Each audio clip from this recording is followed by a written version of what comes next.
Right guys, our CNC workshop. Today I'm doing a little video on these Chinese diesel heaters for your shed or your van or wherever you want to put it.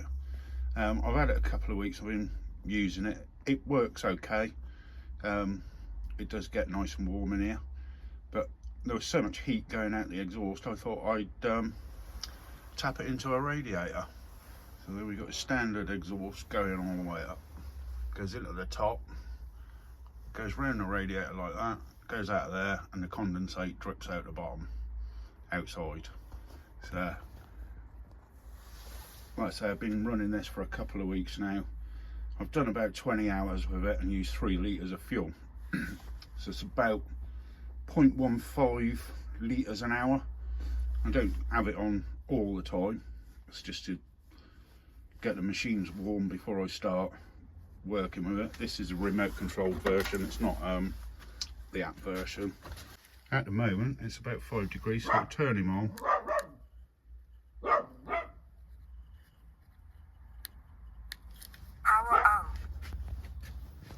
Yeah, 6 degrees he is at the moment. So it takes a minute or two to fire up to get going, which we start earlier and the clicking, kicking in. Obviously I won't leave this in the video. There it goes, it's just kicking in now.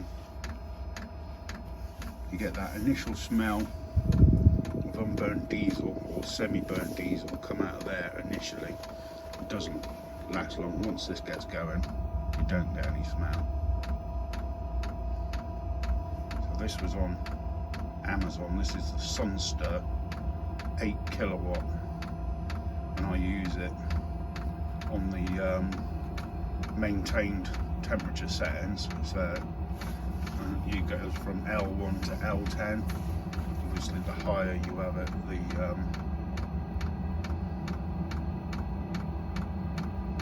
the hotter it gets. But I find that once you've got it up to temperature, the machine, put it down L5, it slows the fan right down, but you're still getting a lot of heat out of it.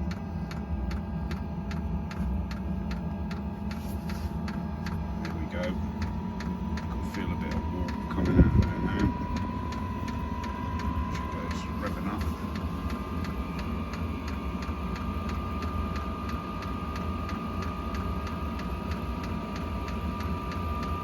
The advantage of having a radiator is that the exhaust pipe, the stainless steel pipe here that used to run out before, used to get so hot you couldn't touch it at all. It was really hot. So this bit does get hot right up to the top here.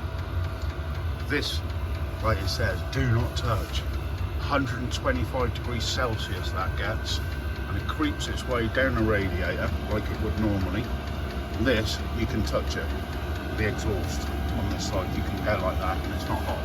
Because all the energy that's getting wasted is now going in that radiator and it heats it up.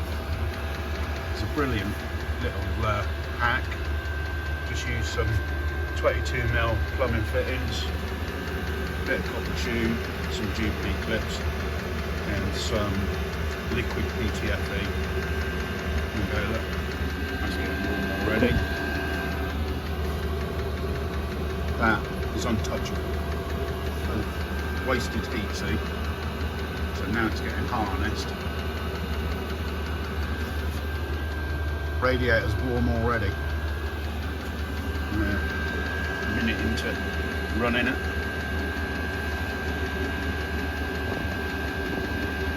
We'll leave the machine running for 10 minutes and we'll check the temperature.